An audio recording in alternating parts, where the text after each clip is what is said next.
시장은 아무도 모르는 겁니다, 여러분. 제가 뭐 무슨 주식 전문가 아닙니다. 사실 이거 어떻게 해야 되지? 좀 너무 꼰대스러운데. 주식 시장의 속성 자체가 인간이 가진 DNA, 인간의 기질과 맞지 않는 거다. 나의 기분과 결정을 철저히 분리하는 연습을 하는 겁니다. 공포는 반응이고 용기는 결정이다. 주식 시장은 적극적인 자에게서 참을성이 많은 자에게 돈이 넘어가도록 설계가 돼 있다라고 이야기를 했어요. 하나TV 알고 좋댔다. 알림, 구독, 좋아요, 댓글, 다른 영상 보기.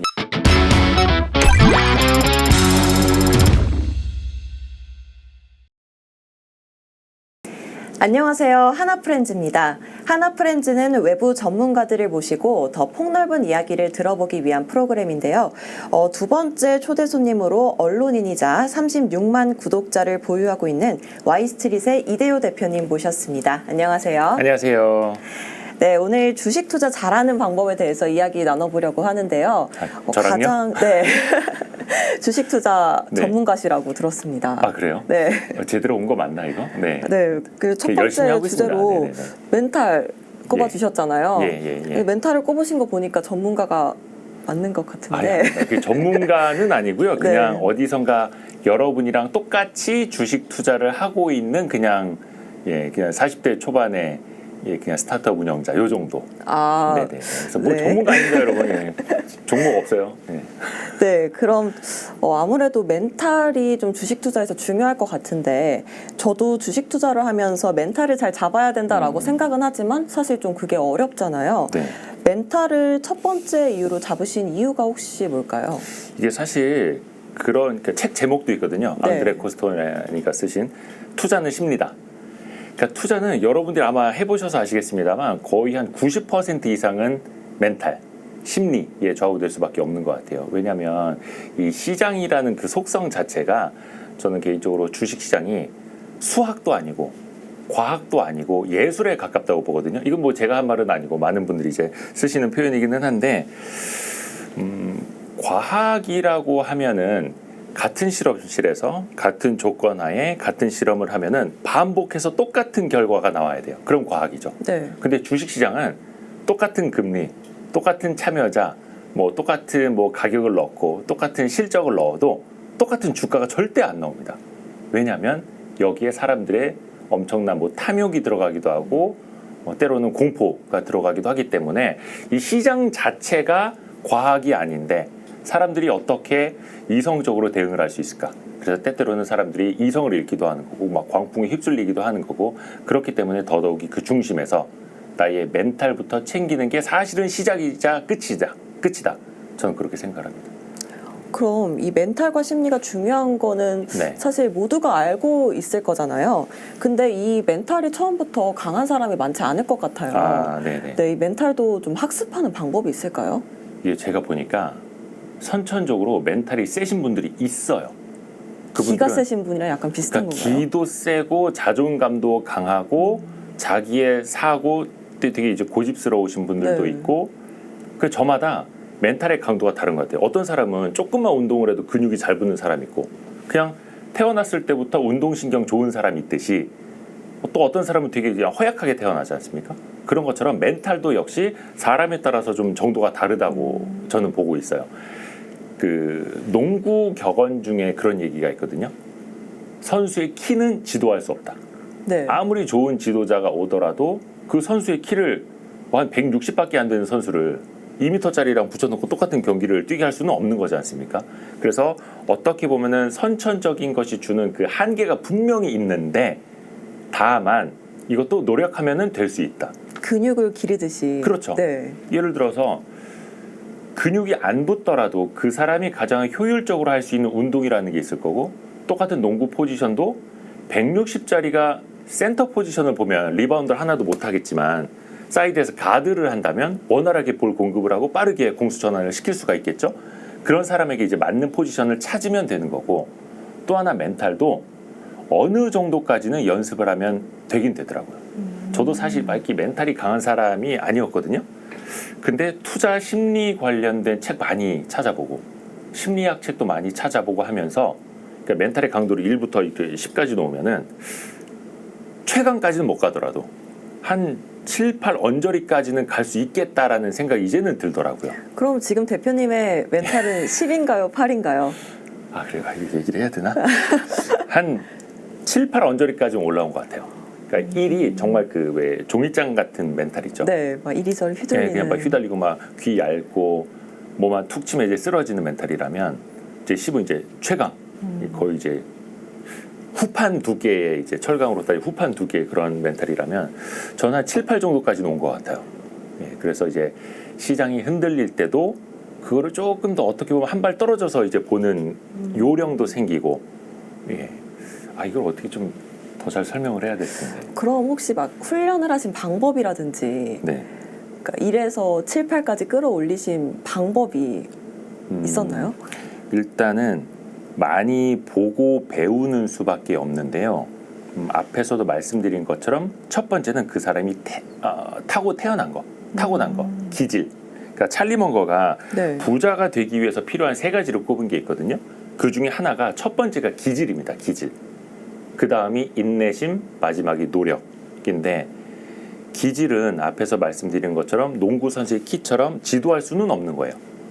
멘탈이 한 7, 8로 태어난 사람은 조금만 더 하면 멘탈 10이 돼요. 근데 멘탈이 0.1로 태어난 사람은 뭐 한번 끌어올려도 한 3, 4 정도가 되겠죠. 그래서 일단은 기질이 되게 중요한 거고 그 다음은 뭐 인내심은 뒷부분에 이야기하겠습니다만 노력이라는 거는 사실 이거 어떻게 해야 되지? 좀 너무 꼰대스러운데 노력이라고 하잖아요. 네. 근데 사실 라떼는 나오는 건가요?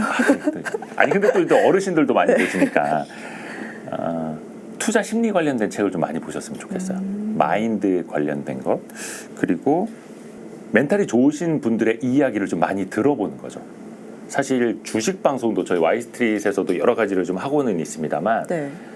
뭐 산업의 사이클도 공부하고 기업의 변화도 같이 스터디를 하고 투자 심리 관련된 콘텐츠를 저는 일부러 되게 많이 해요. 왜냐하면 이게 처음이자 끝이고 제일 중요하거든요. 그리고 공부를 할수록 조금씩은 올라갈 수 있기 때문에 딱히 뭐라고 정답을 드릴 수는 없지만 진짜 투자 심리 관련된 책을 많이 보셨으면 좋겠어요. 그럼 혹시 가장 도움이 많이 됐던 책 한 권 추천해 주실 수 있나요?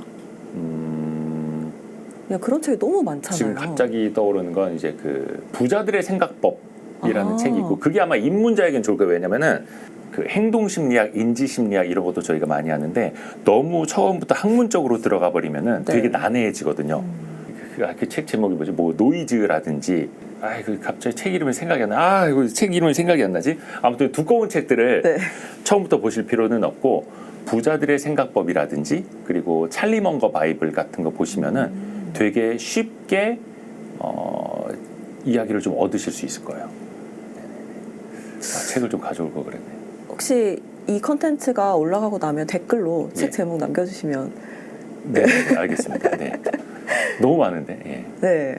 그리고 그 인간이 탐욕과 이 불안의 존재라고 말씀을 하셨던 것 같은데 네. 그러면 인간이 타고난 기질이 이 주식과는 좀 맞지 않는 것 같아요. 이 맞아요. 주식 시장 굉장히 불안정하고 예측할 수 없고 이런 시장이다 보니까 맞지 않는 것 같은데 이 주식 시장과 인간에 대해서 조금 더 설명 부탁드립니다. 편다송 아나운서님은 네. 주식 투자하실 때 마음이 편하세요? 저는 심박수가 막 올라가는 것 같아요. 근데 대부분이 아마 그러실 텐데 저는 그렇게 생각을 해요. 주식 투자라는 것, 주식 시장의 속성 자체가 인간이 가진 DNA, 인간의 기질과 맞지 않는 거다. 그러니까 이게 그 상품으로 따지면 기펜제라고 표현을 하기도 하거든요. 올라갈수록 비싸질수록 사람들이 사고 싶어 해요. 그걸 기펜제라고 해요. 근데 저렴해질수록 밸류에이션이 낮아질수록 사람들은 사기 싫어요. 네. 똑같은 회사고 똑같은 주식인데 그런 거 보면은 또 사람들도 항상 광풍에 휩싸였을 때 사람들이 탐욕을 부릴 때 같이 따라가게 되죠. 더 비싼 값으로. 근데 반대로 시장이 막 공포에 휩싸였을 때 기업은 멀쩡하게 줘서 공장 잘 돌아가고 판매 잘 하고 있는데 갑자기 외부 변수로 인해서 시장이 무너지고 있을 땐 다 같이 막 도망가고 싶죠. 죽을 것 같고. 저는 그게 정확히 그냥 인간의 속성, 인간의 DNA라고 보거든요. 시장하고는 안 맞아요. 항상 워런 버핏이 뭐 남들이 탐욕을 부릴 때 공포를 느껴야 되고 남들이 이제 공포에 휩싸였을 때 탐욕을 부려야 된다라고 이야기하는데 그게 어디 되냐고요. 왜냐하면 인간은 원시 시대 때부터 생존 본능이 가장 강력했지 않습니까? 그래서 숲 속에서 바스락바스락 소리가 나면 저게 뭐지? 우선은 그때 가장 먼저 도망가는 사람이 살았던 거죠. 네. 그때 그냥 태평하게 계속 누워서 잠을 자고 있었던 사람은 잡아먹혔을 거고 우리는 지금 그때 빠르게 도망가서 살아남은 사람들의 후손인 거예요. 그 DNA가 남아있다 보니까 당연히 시장이 공포에 휩싸였을 때 나도 공포스럽고 계속해서 내 뇌 속에서 도망가, 다 팔아버려, 도망가야 돼 라고 명령을 계속 주는 거죠. 그걸 이제 비열한 시전과 그 도마뱀의 뇌라는 책에서는 그걸 이제 도마뱀의 뇌라고 표현을 했어요. 아직 덜 진화된, 그러니까 우리 본성에 남아있는 그거를 이제 알아야 된다는 거죠. 아, 이게 지금 내 도마뱀의 뇌가 계속 시키는 거구나. 그럴 때 우리는 어떤 생각을 해야 되지? 조금 더 한번 차분하게 판단을 해보자라고 계속해서 반복 학습을 하면서 또 시장에 적용을 해보고, 그래서 조금 이제 투자 경력이나 이런 것도 그래서 또 중요한 것 같아요. 그러면 이제 좀 참아보기도 해야 되고, 네. 뭐 남들이 도망갈 때는 도망가지 않아야 하고 이런 마인드가 좀 필요할 것 같은데, 네. 이 도마뱀의 뇌를 가진 인간이 주식시장에서 투자를 할 때 어떤 자세를 취하고 투자를 해야 좀 현명하게 투자를 할 수 있을까요? 예를 들어서 뭐 워렌 버핏 같은 사람이 그런 명언을 남겼던 것처럼 네. 뭐 공포스러울 때, 뭐 용기가 필요할 때, 이럴 때 어떻게 대처를 해야 하는지. 우선은 안다는 것이 중요해요. 시장을요? 시장이 아니라 시장은 몰라요. 네. 시장은 아무도 모르는 겁니다, 여러분. 제가 뭐 무슨 주식 전문가 아닙니다. 그 안다라는 건 우선은 나 자신을. 그러니까 내가 산업을 다 알 수 없고 기업을 다 알 수 없고 시장은 더더욱이 아무도 모르는 거고. 네. 그런데 나 자신은 알 수가 있어요. 시장, 산업, 기업, 나. 그 중에 제일 잘 아는 거 여러분 한번 대보십시오. 나잖아요. 네. 나는 누구보다 내가 더 잘 알 수 있어요. 그러면 내가 얼마나 알고 있는가, 또 내가 무엇을 모르는가를 아는 것이 진짜 아는 거라고 하지 않습니까? 그리고 지금 나의 심리 상황이 어떠한가를 아는 것부터가 저는 출발이라고 봐요. 시장 상황은 아무도 모르는 거고, 그리고 나서 이거를 한번 실전에 적용을 해보는 거죠. 그럴 때는 이런 자세가 좀 필요한데요. 나의 기분과 결정을 철저히 분리하는 연습을 하는 겁니다. 기분, 불안해. 주가가 떨어지고 있고 막 흔들리고 있는데 공포스러워. 짜증이 나. 죽을 것 같아. 이거는 기분이에요. 나의 상태이고 나의 반응입니다. 근데 그게 아니라 지금 나는 무엇을 해야 하지? 그럼 나는 그때부터는 결정을 해야 되는 거잖아요. 네. 짜증난다고 해서 남자친구한테 우리 헤어져라고 합니까? 그러면 안 돼. 그러신 거 같은데. 예를 들어서 짜증나, 그냥 계좌다 밀어버려. 요즘 어떤 증권사 앱에는 전체 매도 기능도 있어요. 그럼 짜증나면 그냥 다 팔아버리는 건가요? 팔아버릴 수 있는, 전체 다 시작가로 팔 수 있는 그런 기능도 있더라고요. 저는 깜짝 놀랐는데, 그냥 무섭다고 해서 전체를 다 밀어버려? 이거는 내가 그냥 기분 나쁘다고 다 헤어져, 나 기분 나쁘다고 퇴사해야겠어, 막 이런 거랑 똑같잖아요. 하나증권에도 그런 기능이 있는 것 같은데. 그래요? 네, 조심해야 될 것 같습니다. 네. 하여튼 열심히 개발을 하고 네. 계셔가지고 여러분들에게 이제 편익을 드리는 네, 건데, 저도 이렇게 눌러버리지 않게 조심을 좀 해야 될 것 같은데. 그런 표현 하나 기억을 해두시면 좋을 것 같아요. 저는 이거 인지심리학자 김경일 교수님한테 배운 네. 건데, 공포는 반응이고 용기는 결정이다. 그러니까 내가 공포스러워요. 이거는 그냥 반응이 오는 거예요. 짜증이 나요. 기분이 안 좋아요. 이거는 그래, 맞아. 나도 그런 기분 들 수 있어. 나도 인간이니까. 근데 그게 아니라 여기서 내가 뭘 해야 되지? 용기를 내는 것. 그게 바로 내가 내리는 결정이라는 뜻이잖아요. 그러니까 철저하게 분리를 하는 거죠. 그래. 지금 뭐 심장 떨리고 두근거리고 무섭고 어쩔 수 없어. 괜찮아. 그건 당연한 반응이야. 그렇죠. 이렇게요. 이건 당연한 반응이야. 하지만 나는 지금 내가 해야 할 일을 해야겠어. 이 연습을 해보시면은 나중에 되게 신기한 경험을 하실 수도 있을 것 같아요. 내가 이렇게 초연해졌나? 라는 거. 전 지금도 네. 제가 갖고 있는 주식이 이제 파란색이 되면 바로 이렇게 막 짜증이 나거든요. 네, 그럼 알아두면 좀 좋은 투자 심리가 있을까요? 우선은 네. 짜증이 나는 거를 거부하지 마세요. 짜증나라고 해서 그거를 또 결정으로 이어가서는 안 되지만 짜증이 난다라고 해서 내가 왜 또 짜증을 내고 있지, 자기를 자책하지 마세요.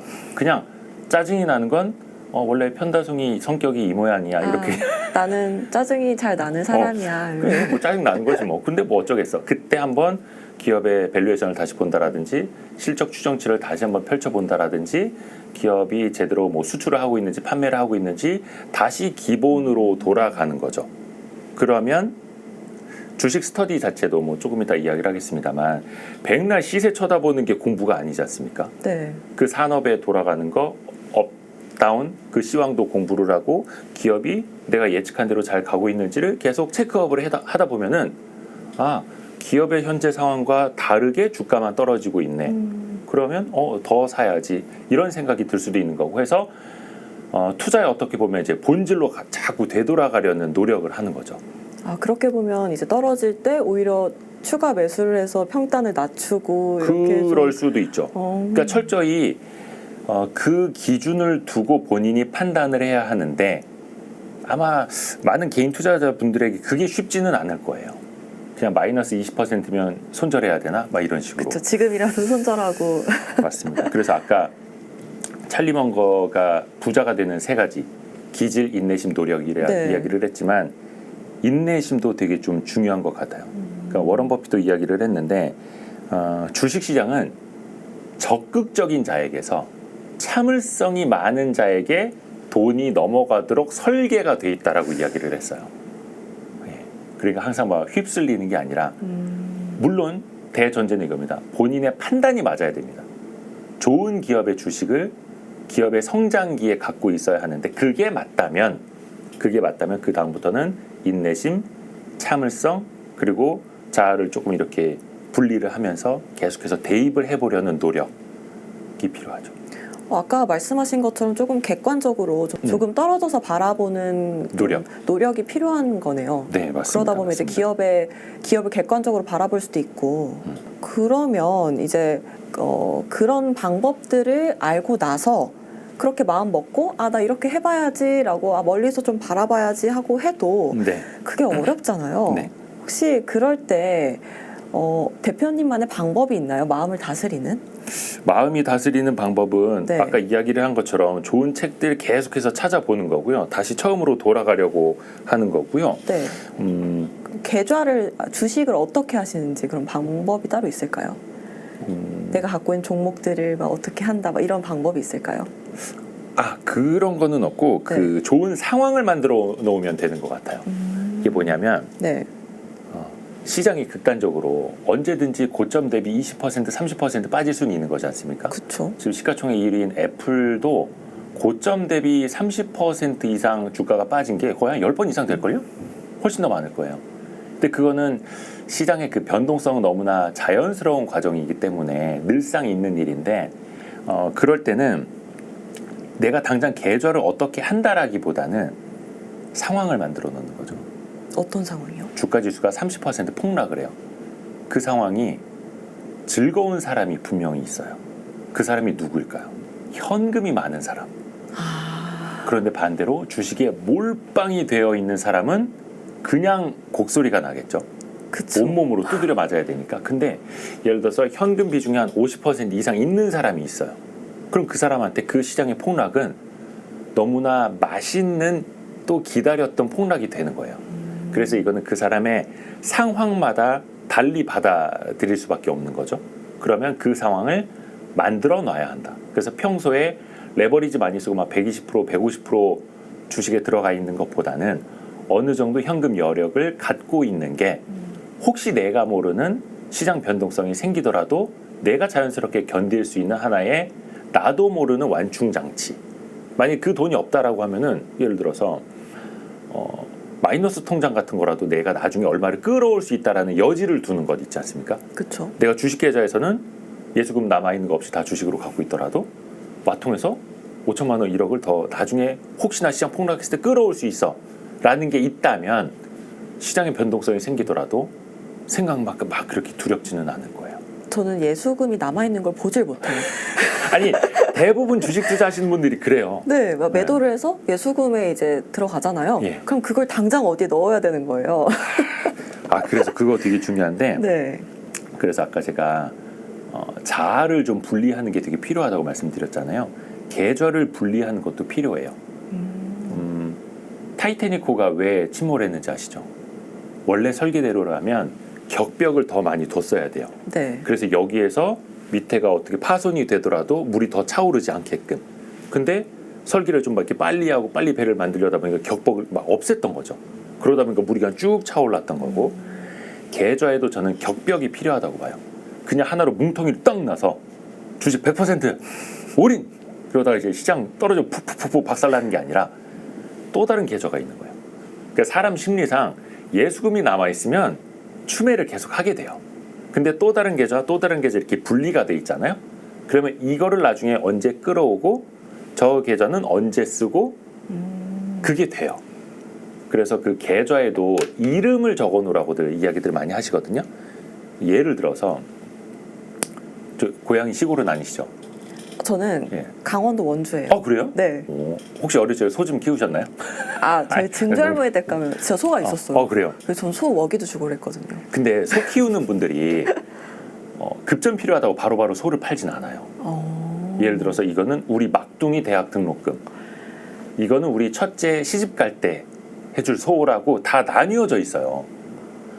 물론 이제 전문적으로 키우시는 분들은 다른 이야기겠습니다만, 그런 것처럼 계좌도 이거는 우리 큰애 대학 등록금, 이거는 우리 둘째랑 누구 뭐 시집 갈 자금 마련용이라고 네이밍을 따로 해놓는 거예요. 그러면 내가 이쪽 계좌가 무너졌다고 해서 막 이것까지 투매를 하거나 이거를 막 끌어온다거나 그렇지 않습니다. 사람 심리가 좀 그런가요? 그렇죠. 그래서 앞에서도 현금이 남아있는 사람에게 시장 폭락은 맛있는 폭락이다, 기다렸던 폭락이다라고 말씀을 드렸던 것처럼 계좌가 분리되어 있는 사람에게는 일종의 격벽 역할을 하는 거죠. 근데 물론 예를 들어서 A, B, C, D 계좌 다 삼성전자 이게 격벽은 아닙니다. 이름을 예. 잘못 붙여놓은 거 아닌가요? 그러면 안 되고요. 어딘가에는 예를 들어서 뭐 채권, 어디에는 뭐 채권의 ETF, 어디는 뭐 현금, 약간 다른 자산으로 구성이 되어 있는 그런 계좌를 말씀드리는 겁니다. 저는 실제로 네. 어떤 체크카드에서 이렇게 알람이 오잖아요. 네. 그 카드 이름을 바꿔놨어요. 다송아 카드 쓰지 마 이렇게요. 오, 훌륭하시네요. 네, 그러니까 그 카드를 쓸 때마다 한 번 더 내가 이거 쓰면 안 되는데 맞아요. 썼네 이렇게 되더라고요. 약간 비슷한 개념이 아닐까라는 생각이 드는데. 저도 그래서 그 인지심리학 이것도 네. 되게 좀 열심히 공부를 하고 있는데, 그게 넛지 효과라는 거죠. 예, 뭐 보셨는지 모르겠지만 그 남성용 소변기에 파리가 그려져 있고 약간 그런 게 일종의 넛지 효과인 거예요. 그래서 계좌에도 이름이 필요하고, 되게 잘하신 것처럼 카드 알림이 올 때 카드사 있잖아요. 뭐 1600에 뭐 이렇게 쓸 때 올 때 너무 멋있다. 앞에 막 X도 막 붙여놓고 했는데 뭐 조금 효과는 있는 것 같아요. 네. 그래요? 그런 게 중요합니다. 예. 본인만의 장치를 만들어 놓는 거. 혹시 대표님도 장치를 만들어 놓으셨나요? 저 그렇게 이제 계좌를 좀 분리를 해놨어요. 저는 예전에 그런 걸 되게 몰랐거든요. 그래서 예를 들어서 계좌에 현금 비중이 한 그래도 30% 갖고 있어야지 생각을 하다가도 홀랑 주식을 사버리는 거예요. 그래서 아예 이 현금 비중 30%를 그냥 은행 계좌로 옮겨놔 버립니다. 그래서 한 번 더 내가 충동적으로 추가 매수를 하는 게 아니라 계획적으로 한 번 더 판단을 하고 은행에서 증권 계좌로 가져와서 살 수 있게끔 그렇게 좀 격벽을 놓습니다. 그리고 아까 인내심에 대해서도 이야기를 하셨잖아요. 네네. 인내력. 근데 장타, 단타가 있잖아요. 네네. 근데 이 단타는 빨리 넣었다가 오르면 빨리 빼야 되고 이러는 게 좀 좋잖아요. 네. 근데 그럴 때도 혹시 인내력이 필요할까요? 아니면 장타, 단타는 또 접근하는 방법이 다를까요? 달라야죠. 저는 그래서 장기 투자용 계좌랑 단기 투자용 계좌도 분리를 해야 된다는 그것도 거예요. 그럼요. 그것도 목적에 따라 당연히 분리해야 돼요. 당연히. 왜냐하면 저도 해봤는데요. 하나의 계좌 안에서 장기 투자 종목, 단타 종목 같이 갖고 있잖아요. 그럼 얘는 안 움직여. 주식인데 채권인 줄 알았지. 그래. 너 그거 가만히 있어. 잠깐만 내가 팔아갖고 요거 좀 사갖고 수익 나면 다시 너 원위치 시켜놓을게. 근데 계획대로 절대 되지 않습니다. 그래서 그 계좌 안에서도 격벽을 놔야 되는 거고, 아예 제가 이름을 붙이라는 것도 이 자금의 활용 용도에 따라서 이름을 달리 붙여야겠지만 투자 방식에 따라서도 다른 계좌를 쓰는 게 좋아요. 예를 들어서 하나 1, 하나 2, 하나 3 이런 식으로 해서 하나는 초장기, 내가 이 기업의 성장, 이 기업의 사이클 내가 꾸준히 같이 가겠다. 내가 이거는 동반 기업이다. 네. 라고 생각하는 기업도 있을 수 있어요. 또 하나는 이건 약간 이 기업의 사이클만 탈 거야, 내가. 산업 사이클, 업 사이클일 때 요거 타고 한 6개월 중장기 투자하고 다운턴에 들어가면 그때 팔고 다른 걸로 갈아탈 거야. 사이클 투자를 할 거야라는 계좌. 또 하나는 단타. 아, 요즘 그 정치 테마주 난리 아닙니까? 그렇죠. 그래서 무슨 전염병, 뭐 정태주 이런 것들 그 사실 인간은 그 놀이하는 동물이라는 표현도 있거든요.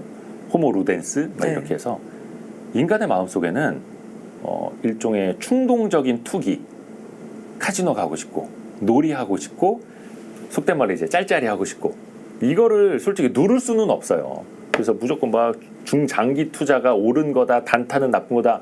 저는 그렇게 갈라서는 안 되고 인간은 누구나 중장기 투자도 하지만 놀이하는 것도 필요하다. 다만 저축 계좌, 놀이용 계좌, 노후 계좌 분리를 하자. 근데 예를 들어서 연금 뭐 IRP 갖다가 짤짤이 하고 있으면 안 되지 않습니까? 그렇죠. 큰일 나죠. 그래서 아예 단타 계좌는 따로 놓고 다만 예를 들어서 본인이 주식 투자하는 금액 1억 원이라면 8천만 원어치 짤짤이 하고 있으면 안 되지 않습니까?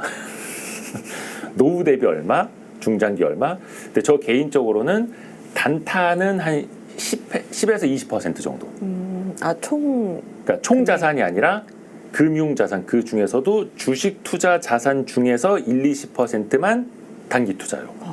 예, 그렇게 또 나누는 거죠, 이렇게. 아니 그렇게도 많이 하실걸요?